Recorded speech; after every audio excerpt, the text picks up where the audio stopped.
ఏమయ్యా నేను అడుగుతున్నా తెలుగుదేశం పార్టీ వాళ్ళకి, తెలుగుదేశంలో ఉండే మైనారిటీ వాళ్ళకి, ప్రతి ఒక్కరికి అడుగుతున్నా, ఏం ముస్లిం కుటుంబాలు చనిపోతే ఏదైనా ఒక ఇన్సిడెంట్ జరిగి పరామర్శించకూడదా? ఓదార్పు చేయకూడదా? కేసులు పెడతారు. మీరు క్యారెక్టర్ అసాసినేషన్ చేసి కేసులు పెట్టిస్తున్నారు.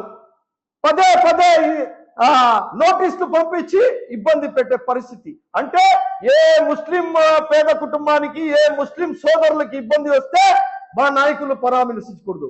ఇదానా మీరు చేసే రాజకీయం? ఎంతవరకు కరెక్ట్ అంది? ఇది మంచి పద్ధతి కాదు.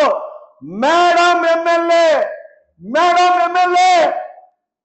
Power is not a permanent. Power permanent కాదు. ఒక మీ కాన్స్టిట్యున్సీలో ఒక పాప చనిపోతే మా నాయకుడు పరామర్శించడానికి పోతే మీరు కేసులు పెట్టడం మంచి పద్ధతి కాదు. It is a poor family. Maybe అది ఇన్సిడెంట్ జరుగుండొచ్చు. యాజ్ పర్ మన రాజకీయాల్లో ఉండం, మనం రాజకీయాలు చేయట్లేదు, మనం పరామర్శించడానికి పోయాం, ఆ కుటుంబానికి ధైర్యం ఇవ్వడానికి పోయాం. మీ తెలుగుదేశం పార్టీ జిల్లా అధ్యక్షుడు కూడా పోయినాడు, మీ తెలుగుదేశం పార్టీ రాష్ట్ర వంపాట్ చైర్మన్ కూడా పోయినారు. వాళ్ళ మీద కేసులు లేదు. మా జిల్లా అధ్యక్షుడు మీద, మాజీ మంత్రి వర్గుల మీద కేసులు.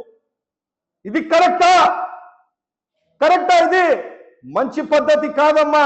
నేను ఒక్కటే కోరుకుంటున్నా ప్రజలందరికీ, ఆ పాప చనిపోయింది ఈ రోజు, ఆ పాపకి రంజాన్ నెలలో మీరు ప్రార్థనలు చేయాలి, ఆ కుటుంబానికి ధైర్యం ఉండాలని మీరు ప్రార్థించాలని కోరుకుంటూ, ఇకపోతే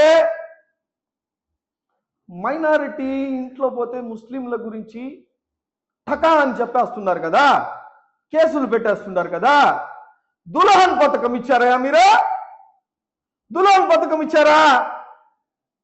మైనారిటీ ఫైనాన్స్ కార్పొరేషన్ స్కాలర్షిప్ ఇచ్చారా మీరు? మసీద్లు రంజాన్ లో వస్తుంది, రంజాన్ లో మసీద్లకి మరమ్మతులకి డబ్బులు ఇచ్చారా మీరు? 15,000 కానీ 20,000 కానీ 25,000 కానీ ఇచ్చినారా? మీరు ఇచ్చినారా?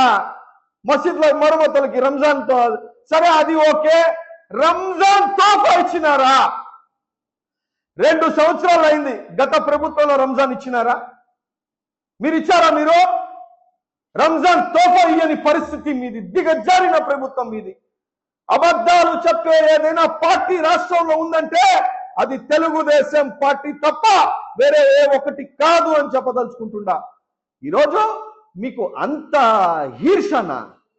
మా జిల్లా అధ్యక్షుడు పోయి ఒక కుటుంబానికి పరామర్శిస్తే కేసులు పెట్టిస్తారు.